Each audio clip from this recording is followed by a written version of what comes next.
ধন্যবাদ ধন্যবাদ।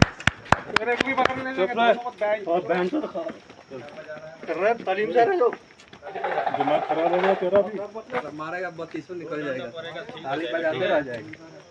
नहीं सर, दो तीन आदमी इलाका को पूरा दमदमा कर दिया है।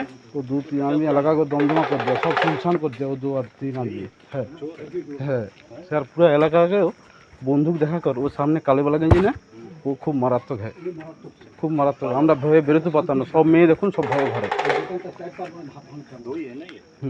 কালা वाला হ্যাঁ বন্দুক भी है सर। কাল রাত্রি 9:30 নাগাদ আমাদের বিজেপি কর্মী মধুসূদন রানাকে এবং তার পরিবারকে তৃণমূলের হারমাদ বাহিনীরা যেভাবে কাটারি ছুরি দিয়ে অত্যাচার করে যেভাবে তাকে নৃশংসভাবে আঘাত করেছে, সেই আঘাতের প্রতিবাদে আমরা ভারতীয় জনতা পার্টির সমস্ত কার্যকর্তা কর্মী আমরা প্রশাসনের দ্বারস্থ হয়েছিলাম।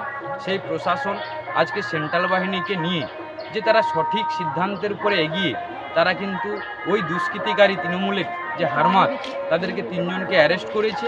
এবং এটুকু আমাদের কাছে এখন পর্যন্ত রিপোর্ট আছে, পুলিশ যথারীতি সেন্ট্রাল ফোর্সকে নিয়ে তাদের যে কার্যকলাপ এখনও রেড করছে, এখনও এলাকায় ওই সব দুষ্কৃতিকারীরা যেখানে লুকিয়ে আছে তাদেরকে খোঁজাখুঁজি করছে। এটুকু থেকে আমরা একবার নিশ্চিত যে পশ্চিমবঙ্গে সুষ্ঠু নির্বাচন, সুষ্ঠু শান্তিপূর্ণ নির্বাচন যে আমাদের নির্বাচন কমিশন যে সিদ্ধান্ত নিয়েছে, বাগচার মতো এলাকায় যে শান্তিপূর্ণ নির্বাচন হবে এর আভাস এটুকু আমরা পাচ্ছি। আমরা সমস্ত রাজনৈতিক দলকে এটুকু বলবো যে বিশেষ করে এলাকাকে শান্তি করে সেন্ট্রাল বাহিনী থেকে রাজ্য যে সেন্ট্রাল কমিশন যে সিদ্ধান্ত নিয়েছে যে সাধারণ মানুষের ন্যূনতম যে ভোটাধিকার দেওয়ার ক্ষমতা, তাদেরকে সেই ভোটদান প্রক্রিয়া যাতে আনন্দের সহিত মানুষ বুথ স্তরে আসতে পারে, এটাই আমরা বলবো। বিশেষ করে এই পুলিশের তৎপরতা, সেন্ট্রাল বাহিনীর তৎপরতা এটুকু বুঝিয়ে দিচ্ছে যে বাগচার মতো ময়নার মতো জায়গায় শান্তিপূর্ণ নির্বাচন হবে। এই নির্বাচন আমরা চেয়েছিলাম। ভবিষ্যতে বিগত যেই রাজনৈতিক দল গণ্ডগোলের সম্মুখীন হবে, প্রশাসন তার সঠিক তদন্ত করে যারা দোষী তাদেরকে অ্যারেস্ট করবে, এইটুকু আমরা আশাবাদী। এবং পুলিশ প্রশাসনকে এবং সেন্ট্রাল বাহিনীকে আমাদের পক্ষ থেকে অসংখ্য ধন্যবাদ।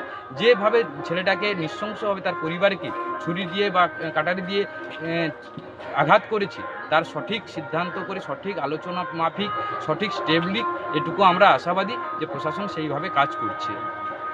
আমার নাম প্রসেনজিৎ ভৌমিক, আমি বাগচা গ্রাম পঞ্চায়েতের উপপ্রধান এবং ময়না মণ্ডল 3 সম্পাদক।